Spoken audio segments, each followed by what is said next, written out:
Hey, if you're a fan of classic rock, I think you will enjoy the video we have for you here today. So a couple days ago on the channel, somebody pointed out that we were maybe a little overdue on putting out a magazine flip through, so here we go. We had this one come in. If you watch any of our package openings, we had this one come in, boy, it's probably been a month ago, but we've had several people in the past kind of suggest that we do more Rip magazines, so I found this one and ordered it from eBay, had it sent in. And so I thought this one looked kind of interesting, so we picked this up. And so we're going to do kind of flip through this magazine and take a look at what this one had in it. And this was such an interesting time in rock music because this was, you're talking about October of 1990, Rip magazine. And, you know, we've talked about this before, but this was that period when the whole world was about to change. And so many of these bands, I mean, like right here, Poison, for example, the world was about to change for these bands like Poison because grunge was about to move in. And it wasn't, you know, it was right around this time Alice in Chains' first album came out. And then it was within a year is when we were going to see Nevermind by Nirvana. And then that's when, of course, a lot of people see that as the moment that when all of us heard Smells Like Teen Spirit, that everything just totally went upside down. So anyway, but this was, we were still in late 1990. You had a lot of these bands like Poison that were still huge. I mean, Poison at this point, they were on their third album. This was Flesh and Blood. And I probably shouldn't admit it, but I really liked the song Unskinny Bop, which was on that album. And it was just silly, but it was kind of fun. And it had that kind of that classic Poison energy. There was just kind of party. It had this kind of fun feeling to it. And the other one that was on this album was the Something to Believe In, and I actually really liked that song too. So right here it says but it says the new Poison, no more posin'. I don't know what that means. Maybe because when you see this, Bret Michael looks much less like a woman than he did on the cover of Look What the Cat Dragged In. So here we are a couple albums later, and maybe that was the thing. But Bret Michaels is, you know, he's a cool personality. Even to this day, you see interviews with him, and he just seems like a genuine kind of a cool guy. And I've always liked his music. I think he's anyway, just an interesting dude. But anyway, that's this was during that period here, October of 1990. So let's see who else is on here. Of course, you have Joe Perry. And at this point, Aerosmith was on the album Pump. And of course, Pump was just, it's kind of amazing. I did a video on Aerosmith. Was it on Aerosmith? Anyway, I talked about them recently in another video. And I don't remember what it was, but it's pretty fascinating just watching the trajectory. That's what it was, because it was one of our album openings, and I had picked up Rocks. I picked up a vinyl copy of Rocks. And you just look at their trajectory, and I think I'd mentioned Pump in that album, that it was just incredible how those guys had really just fallen off the map. You know, the band broke up, all the things that had happened, the drama, and then they fell apart, and then they just came back bigger than ever. And it was just fascinating watching that band in particular do that because it's so rare. You know, you'll have bands that'll come back and reform, but rarely do they ever just launch back up the charts and become bigger than they were in the first place. I mean, it's very, very rare. And so the fact that, you know, here we are, Aerosmith's in the middle of that at that point. So, and then we have Slaughter. Of course, in 1990, Slaughter had put out, so this was earlier this year, Slaughter had put out Stick It To Ya, which was their first album. And as you probably know, Slaughter was basically Mark Slaughter and Dana Strum, who'd been in Vinnie Vincent's Invasion, and then they left Vinnie Vincent, and then they went and formed Slaughter, and then you end up having just monster. They were so big, they were so successful. And every once in a while I go back and I'll just pull out, I know I've talked about this before, I'll pull out Fly to the Angels, because it's just such a great tune. Anyway, I really liked them for the most part. And so anyway, so just again, though, interestingly, you know, they're kind of at the tail end of that 1980s sound, and everything's about to change. And so let's see here. The Cult is still on Sonic Temple at this point. I was such a big fan of The Cult prior to this and then after this. I discovered them on the album Electric. I saw them opening up for Billy Idol, and I was hooked. I saw them live. I knew nothing about them, and I was into them. And Electric, to me, is one of the greatest rock and roll albums ever recorded. It's so good. I mean, it's just amazing. I've got a kind of a funny story about it that from that time. But anyway, so I loved the Cult. Sonic Temple. I don't think Sonic Temple was as good, although I think it sold a lot better.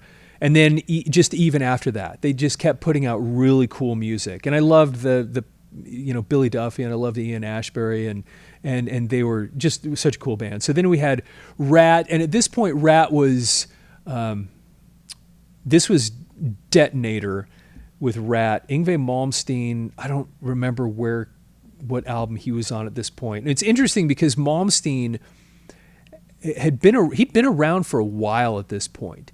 And even today, he's still kind of legendary. You know, he'd really just made this unique mark on heavy metal. House of Lords, that was, of course, Greg Giuffria had put that band together. Steve Vai, at this point, he was putting a solo album out, but he had just kind of, he'd been in Whitesnake prior to this. Winger, they're just kind of becoming something. I think they were on their second album at this point, and it was In the Heart of the Young. And then Kings of the Sun, I don't know anything about them. If you know about Kings of the Sun, down in the notes if there's a song that we need to listen to or something we should know about them, but I couldn't tell you anything.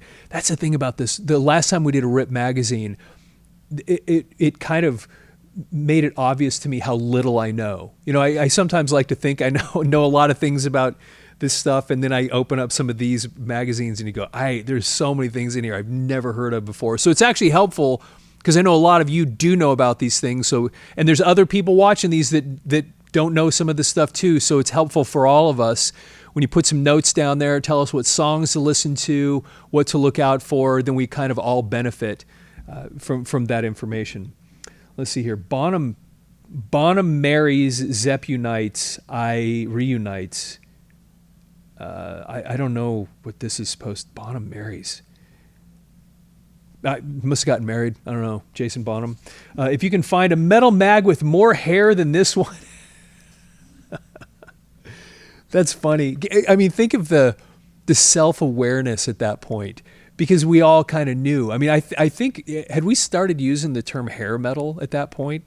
Or was that a pejorative term we picked up later? I don't know. But we knew what we were talking about. I mean, right there, more hair than this one. That's pretty funny. Gypsy Rose, I remember the name. I don't remember anything.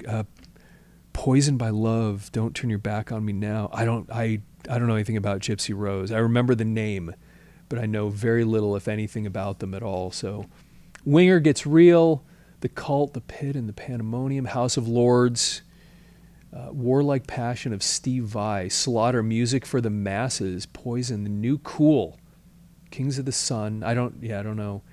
Sweet F.A., Midwestern Marvels, The TJ.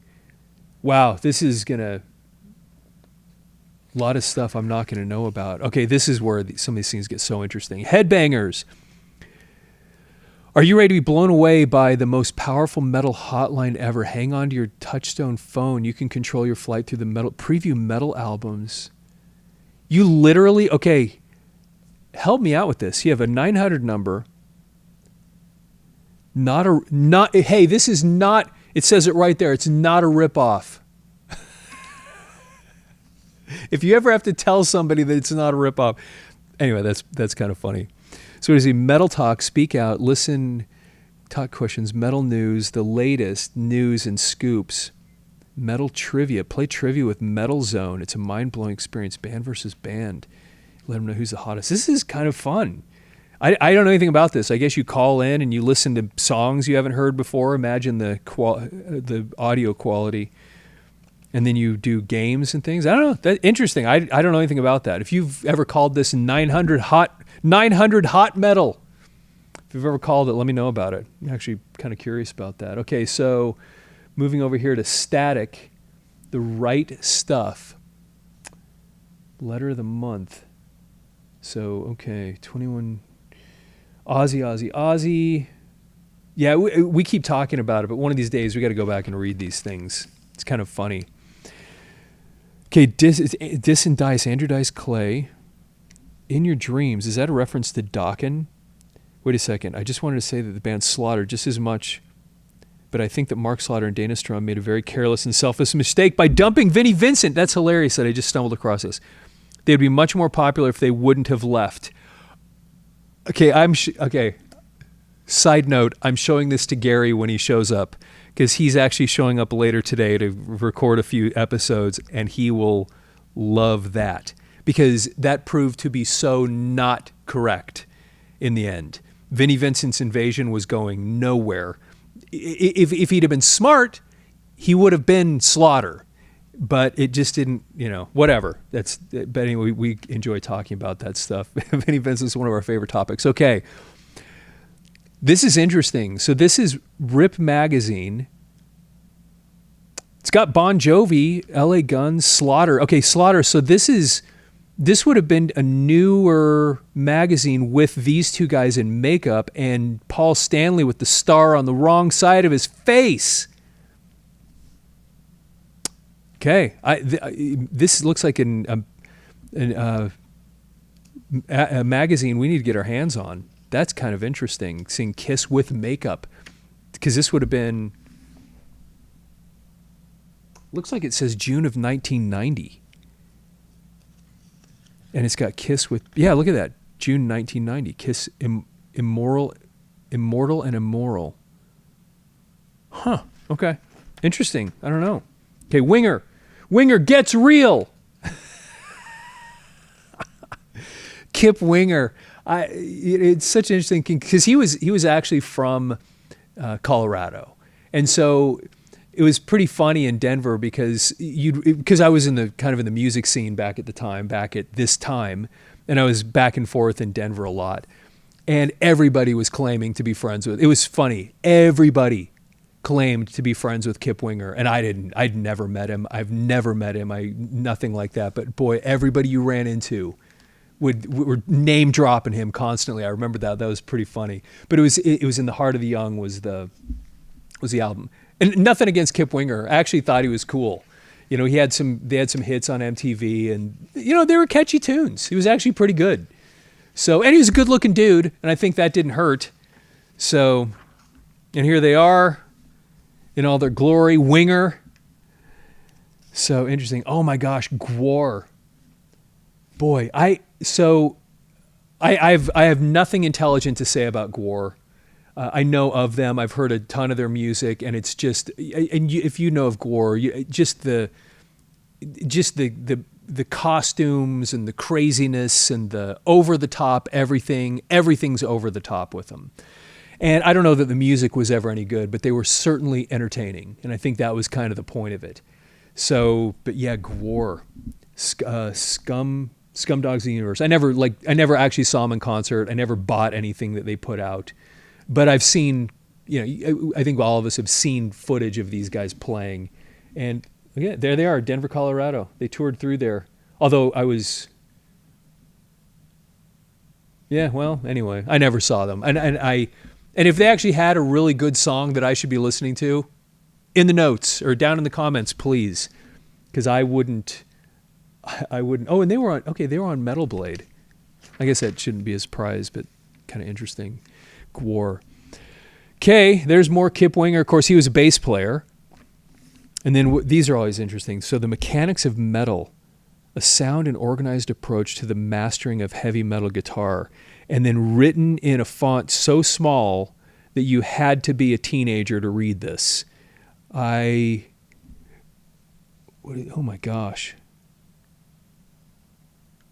So lesson 1, metal chord guide. Lesson 2, total scales and modes. Lesson 3, technique. Lesson 4. And I guess this is 1990, and you'd order can't find it here, but it must have been a videotape or something like that. Great, interesting. Okay, so what's this one?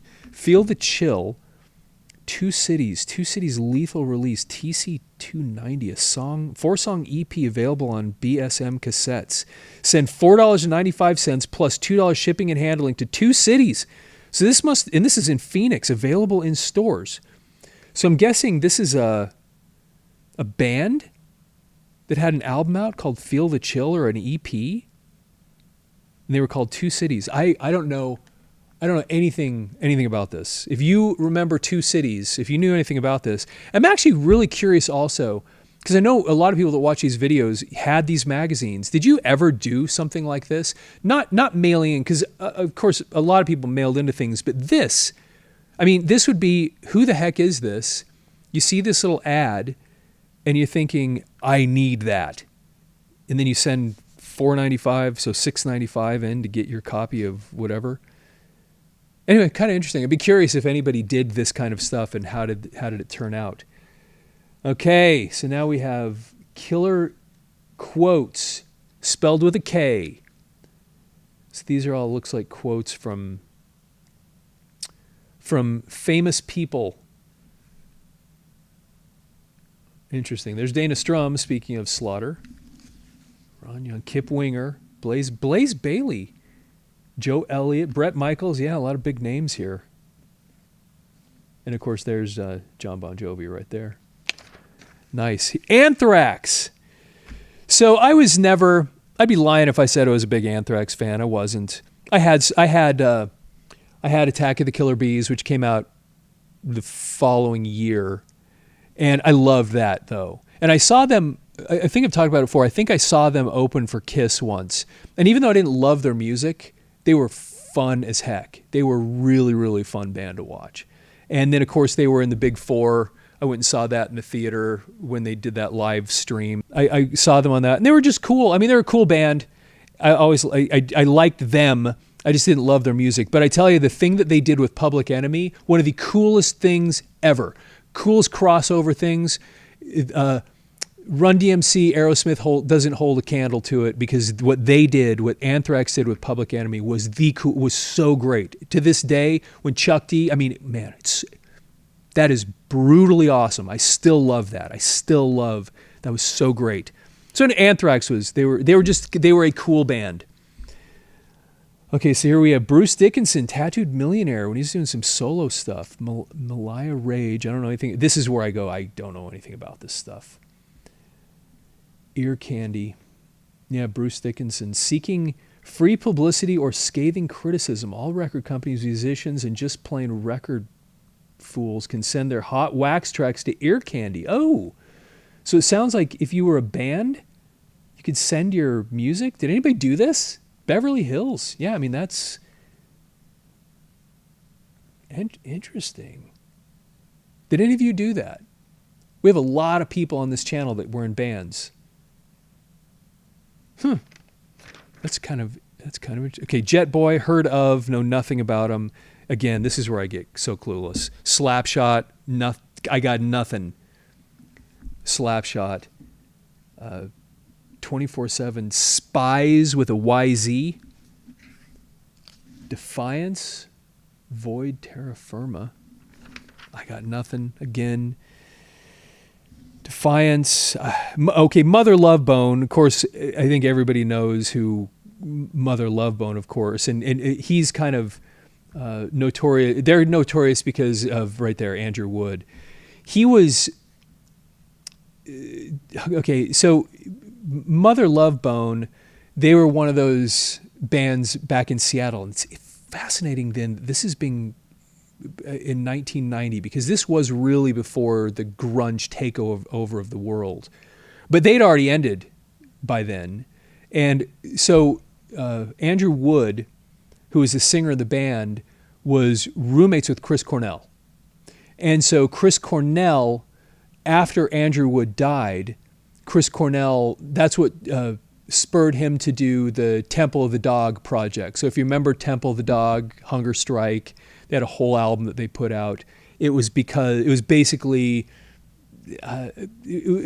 Chris Cornell's tribute, in a way, to Andrew Wood, his friendship there. And a couple of these guys ended up in Pearl Jam. Matter of fact, Pearl Jam exists only because all of that stuff happened.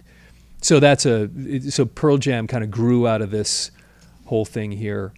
And yeah, I was talking to somebody about Pearl Jam just a few days ago. Man, I loved Pearl Jam. They were so great. As a matter of fact, I think I have 10 in my Amazon cart right this second, because I was talking to somebody about it a couple days ago, and I thought, we need to do a video about Pearl Jam. I don't have any of the vinyl. And then, of course, tracking some of that stuff down is a little bit difficult because it's very pricey finding the original pressings, and I don't like buying the newer stuff. But in some of these cases, I don't have a lot of choice because it gets so expensive. And I'm just not. Anyway, but I'm going to have to get some Pearl Jam and some other stuff because I actually really loved a lot of that music when it came in. It was really cool. But anyway, Mother Love Bone, that's kind of the story with them. So now they're kind of legendary because of all that. So let's see, new release is out now. This is going to be a bunch of stuff I've never heard of. Quicksand. Yeah, if you've heard of any of this stuff, this would have been some smaller label just pushing their bands, it looks like. Yeah, what is that, Revelation Records, yeah. Oh, here we go, The Cult, The Pit, and the Pandemonium. So, of course, there's Billy Duffy, and there's Ian Astbury, and I tell you, so I've seen The Cult a few times, and when I saw him originally, they were just so amazing. And Ian Astbury is just one of the coolest singer frontmen guys ever. And I remember when I saw them, he's just in that black leather and he's got that long black hair and just the way he stood and moved. I was instantly a fan. I loved him. And then they were, at the time they were playing these big hollow body guitars, and man, they were just cool. They had great music, and they had this presence about them that was so great. Anyway, I became kind of a lifelong fan because of that. But anyway, there's Ian Astbury, who we were talking about. So did I miss anything back there? That was all Cult, yeah? Okay, The Cult. Celebrity Skin. Eat 'em Up, Triple X. So this has got to be a band. And the band is on a shish kebab, it looks like. That's kind of funny. And here's Doro. She was a singer for Warlock. She's pretty cool. And here we are with Ratt. I really liked Ratt. And although I'll admit to him, by the time they got to Detonator, I wasn't following them quite as much. But I just always dug Ratt. And here they were many, many years into their career at this point. And there's Robin Crosby and Stephen Pearcy. And they just, I don't know, I just thought they were Juan Crousier and Warren DeMartini, Bobby Blotzer. Yeah, I dug them. They were such a cool band. It was kind of unfortunate to see them just become kind of a mess over the years the way they did, because they just had so much cool music. Yeah. If you follow this channel much, you know that that I'm a fan of Ratt. Hey, look at this. Only $1.57 per copy. You can order your RIP magazines right here. 12 issues for $18.95, and the newsstand value is $35.40. Look at that savings. Look at that savings you could have. Here you go. RIP magazine, business reply mail. There's Kip Winger trying to sell you on RIP magazine right there. Do you subscribe to RIP? Do you subscribe to RIP today? Because, of course, Kip Winger knows which metal mag rules. By the way, a bunch of you have suggested that we need to get some Cream magazines, and probably more than that one, a bunch of people have suggested Kerrang. And just to let you know, there are Kerrang magazines on the way to the studio right now. And we'll be doing a little opening of those magazines to show you what we got, just because I remember seeing them when I was younger and knowing about it, but I'd never owned one, never had one. So we've ordered a handful of them. So we'll be doing some Kerrang magazines here in the near future. But yes, send me 12 issues of RIP. I actually like these Rip magazines. These are kind of fun, even though they baffle me in a few places where I get lost on who's who in here. So here's that solo album we were talking about with Steve Vai that we mentioned. There's Dio. So I don't know much about River Dogs. There's Motley Crue.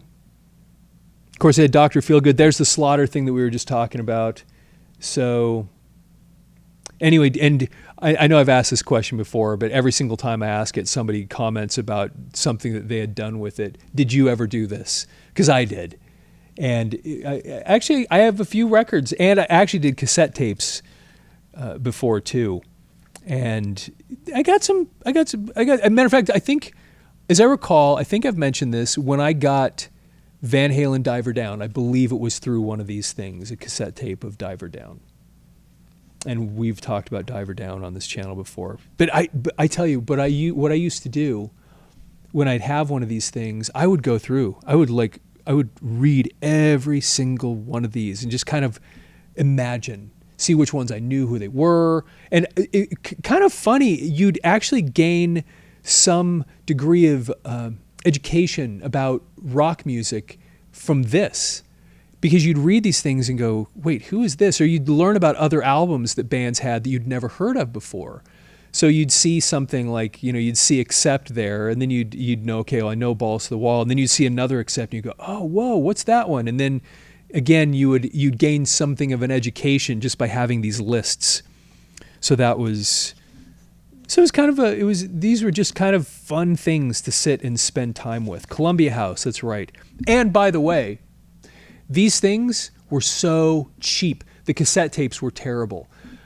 The pressure pad on any of the cassette tapes you got from Columbia House, they wouldn't happen at the time, but today, if you've had them for 20, 30 years, those things just fall off, notoriously, because they were just really, really cheaply manufactured. But anyway, it was a cool way to get a lot of music really quick.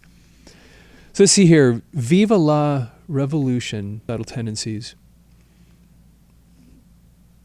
They had a couple of cool tunes. I knew very little about them though. But I had a friend that was really into them. But I don't know much about this at all. Oh my gosh, the Electric Boys. So one day in 1990, I remember this, I was watching MTV and Lips and Hips came on, and of course he starts out on that sitar, and then the guitar comes in. Man, when that riff comes in, and somehow it reminded me, the way he sings the tune, it reminded me a little bit, his presence and the way he, kind of the rap nature of that song. It wasn't rap, but it had kind of that rhythmic feeling. It somehow reminded me of Aerosmith, and I went out and bought that CD like the next day. And the Electric Boys, Funk-O-Metal Carpet Ride. And I think I've mentioned on this channel before, I listened to the whole thing a few times. I didn't love it. And I've had a bunch of people tell me on this channel that I'm an idiot for not loving it. I didn't, but that song, Lips and Hips, to this day, it's just one of the great songs from 1990. I just think it was so spectacular. But I had that CD and I gave it a few shots, and I didn't hate it, but it didn't really, really speak to me. So, but man, that guy he was really cool. It's very, very cool. Baton Rouge, I remember the name. I don't know anything about him, really. Somebody tell me again, down in the notes. Tell us what we need to be listening to. Rest in Pieces. Again, I know nothing about them. Spades, Black. Jeez, like I said, I feel so silly sometimes because there's so many things. These bands that were somehow making a mark, and I just didn't know anything about him. Of course, everybody knew Iggy Pop was. Iggy Pop was, he goes way back. So, Brick by Brick, Safe Rock and Roll Sucks. Interesting. Here's House of Lords. There's Greg Giuffria right there. And of course, Greg Giuffria, where I think most people had heard of him originally, was with the band Angel. They were kind of they were a band back in the set. I've got some of their stuff in the record collection. And then Greg Giuffria went off and started the band Giuffria, and they had that first album that had the song Call to the Heart, as I recall. And it was a pretty cool song. The guy sounded ever so slightly like Steve Perry, the singer. And I saw them, Giuffria, opening up for Deep Purple on that reunion tour, Perfect Strangers. And that's back when Craig Goldie, he was the original guitarist for Giuffria. Of course, then he left, ended up with Dio. And then Giuffria, I think, put out one more album, which I have. And I think they only had the two. And then he put this thing together, this band House of Lords. And they had a few albums, but it's not like I never got into them.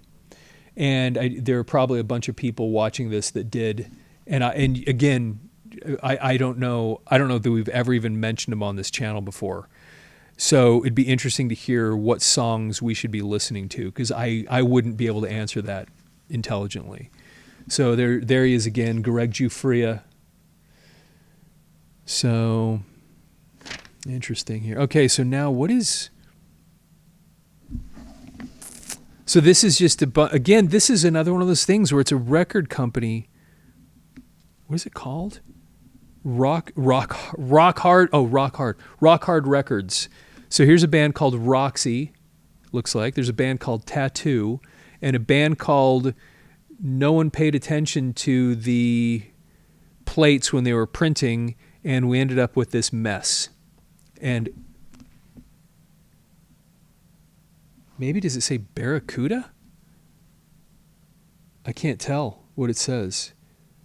Anyway, but this would have been, watch for our artists. Okay, yeah, record company that had some bands that they were pushing on Headbangers Ball. And obviously none of these guys never got big enough to, well, I don't know anything about them. That doesn't necessarily mean anything, but they never got that big, I don't think. Anyway, if you know anything about any of these, tell me. And of course, there's Sebastian Bach. Man, he was that guy's voice. You hear that early stuff. You see some of those videos, and he was just amazing. And what was kind of funny about Sebastian Bach then too, is he ended up in the show The Gilmore Girls. Did you know that?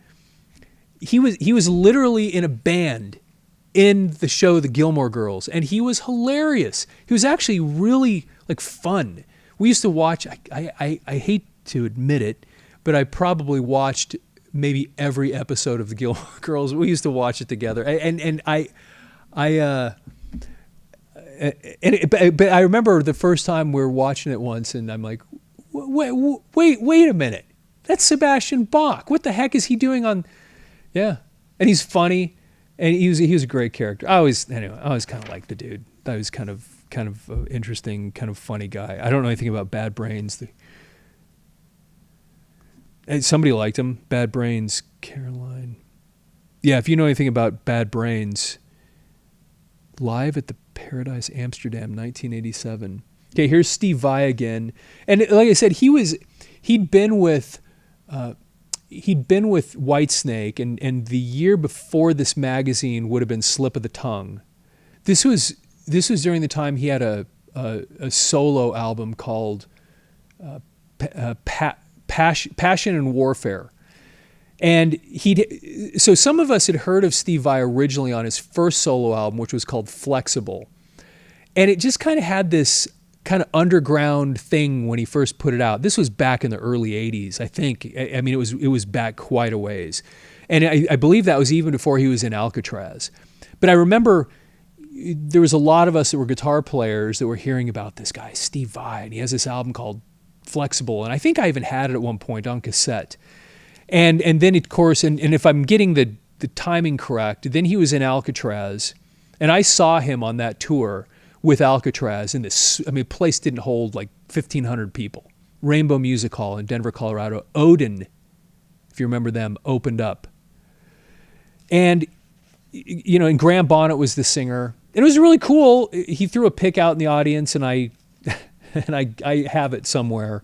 I was on the second row because no one really even knew who he was back then. Just a lot of nerdy guitar players like me that had heard of the guy. And then by now, of course, he's, you know, big, everybody knows who he was by the time this magazine's coming out. And here he was, but he'd been with these other groups, you know, like Whitesnake, and then and of course David Lee Roth, and then now he's puts out another solo album, and this solo album, everybody knew who he was. So there's more Steve Vai again. Then what do we have down here? Spandex jeans, leather boots, leather jeans. Satin Sales Company, Department G. What does that say there? Man, they're so small. To order COD or charge, call toll free. Hey, and they ship same day you call. There's more Spandex, 100 Spandex. This is so funny, man. 1990, and people are buying their Spandex. Okay. Did you, let's have a moment. Did you ever wear spandex? No. Like, be honest right now, okay? This is a safe space. Did you ever wear? Now, around this time, I was getting into running, so I had some spandex shorts that I would wear, but I never wore spandex. You know what I mean? I never wore spandex other than exercising. But a lot of people did. That was such a big deal, man. Having spandex. I remember you go to concerts and spandex was everywhere. And all these bands were wearing spandex. It was such a big deal. It was crazy thinking about that. So anyway, down in the comments, this is true confession time. Did you ever go to a concert and put spandex on and go to that concert and think, man, I'm pretty awesome right now. We have, this is a safe space.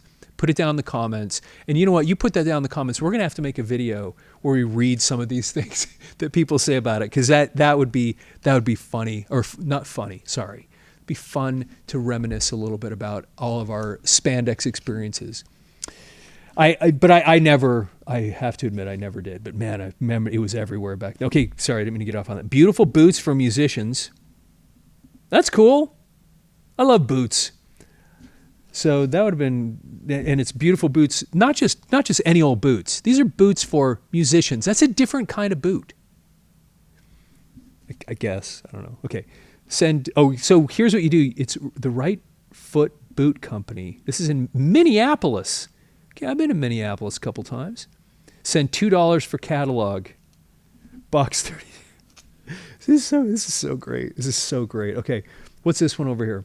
Attack number 5, the big bad return of Hard and Heavy. The world's first and only hard rock and heavy metal video. Oh, I think we saw this in another magazine. And I talked about it, and a bunch of people commented that they actually knew what this was and maybe even had it. 80 minutes plus of exclusive, uncensored interviews. And then it says, okay, a new issue every month. Okay, interesting. 1995.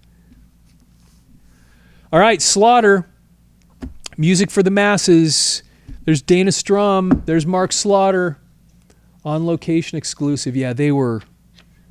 It's funny thinking about that. That person that wrote that letter that we read earlier that said, man, they should have stayed with Vinnie Vincent. I don't know. They got so big. I saw them... It must have been this year. I saw them opening up for Ozzy. And I don't know.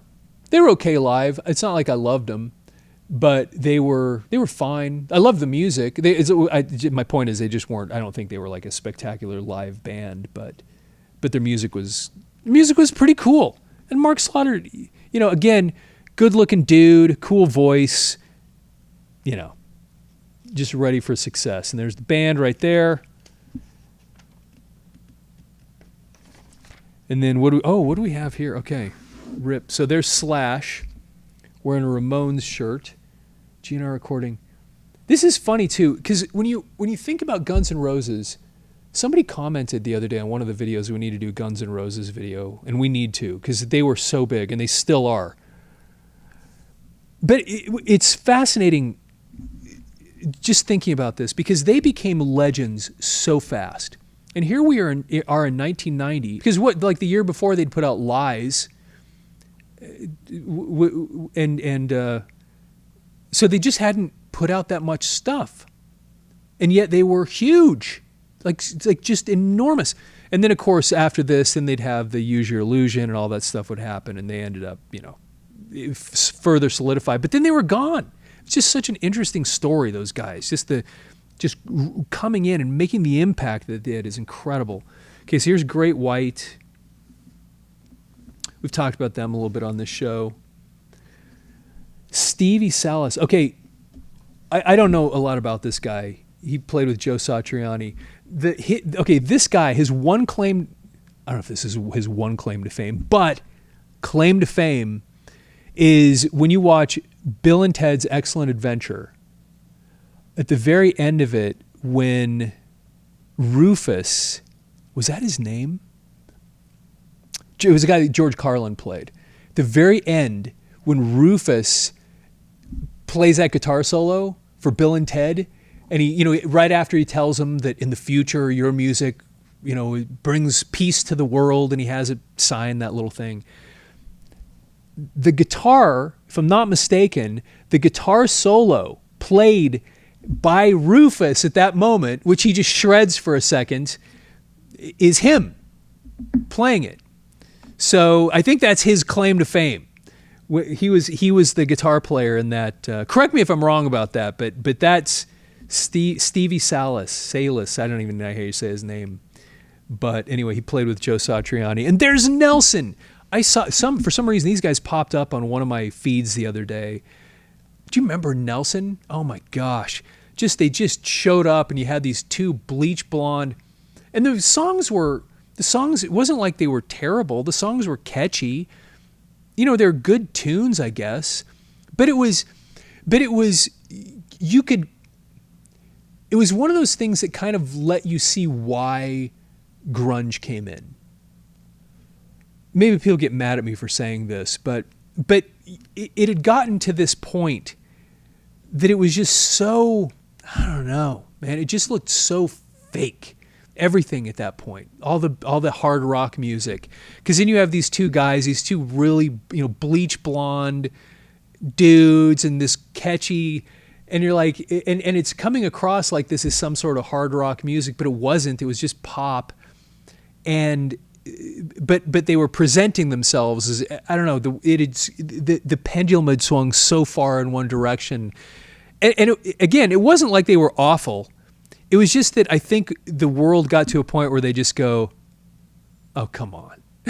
And then there was like Alice in Chains comes rolling in, hey guys, and then all of a sudden we go, yes, that's more, it feels more gritty, and it feels more like honest or real somehow. And then of course Nirvana came in, and then it was all over. But I don't want to knock these people, because today I actually like all of this stuff. It's all fun to listen to. But at the time, you kind of, those of us that lived through it, you kind of remember that, because it just wasn't.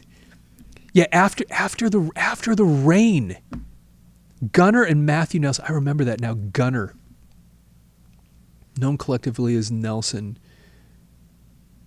Their beauteous blonde locks will no doubt make the little girls cry from sea to sleazy sea. Oh my gosh, yeah. And then, oh, wow. Okay. Thunder. All right. I wanted to like these guys. I never bought the album. I saw they had the one video that came out that I didn't think was very good.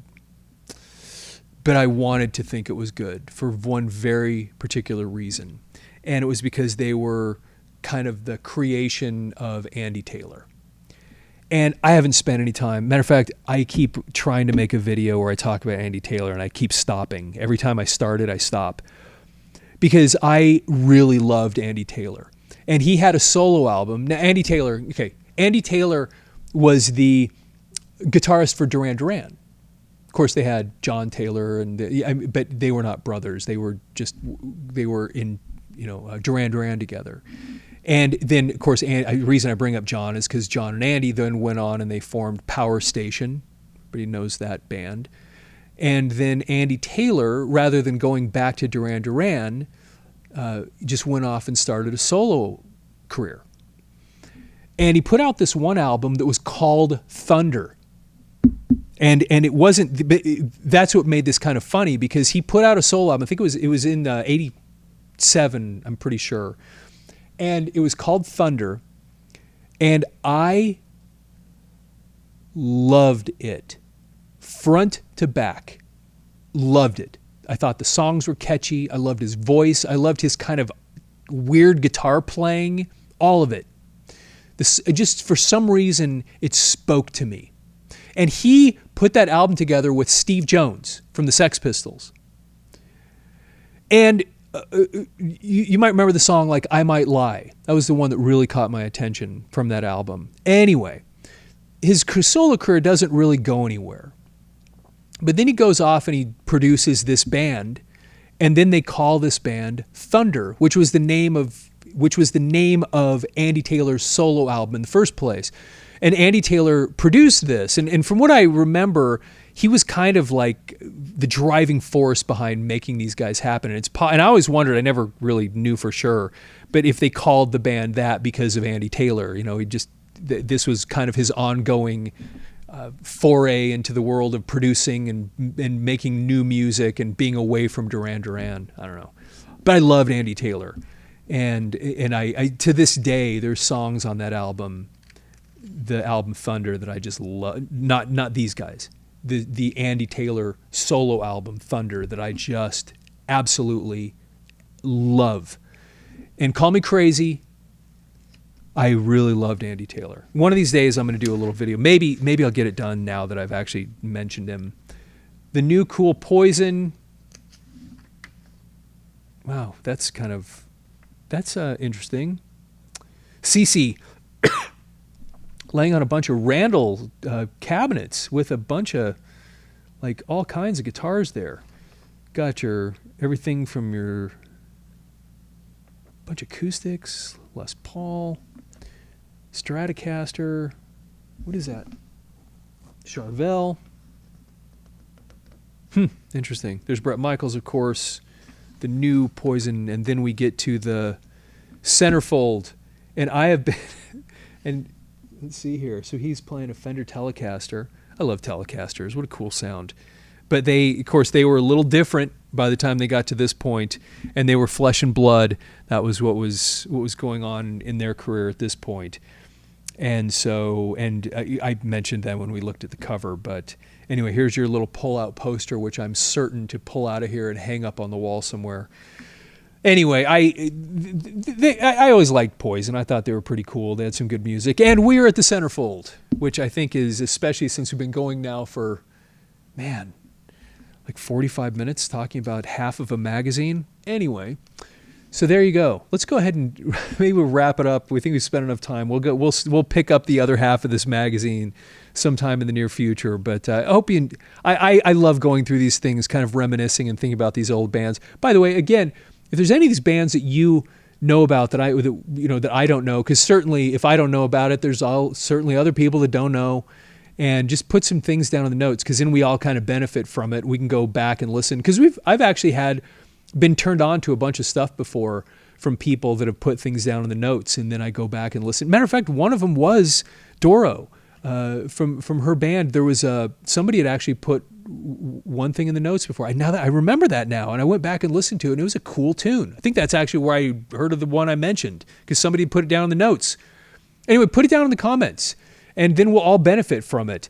If you can just point out what songs we should be listening to, what albums were good, that's always very useful. Okay, anyway. Hey, thanks for taking the time to visit with me here today. Always appreciate your comments. Please like the video. Follow the channel if you're not following the channel already. We really, really appreciate all the feedback that everybody gets. We get emails a lot from people commenting and giving us additional information and ideas of things to do. We have... I've got, with a little bit of luck, we've got a new producer that we're bringing in to work on some of these videos. And I've got several new people that we're going to start bringing on some of these that I think you're going to have a lot of fun with what we're going to do going forward. We're going to be introducing new videos, a bunch of different things that are going to be kind of fun. We're going to have a lot of fun with this channel. And we appreciate you sticking with us, watching the videos, leaving your feedback. It's awesome. We really, really really appreciate that. And we're excited about all the things that are going to be coming in the near future. And so with that, have yourself a fantastic day.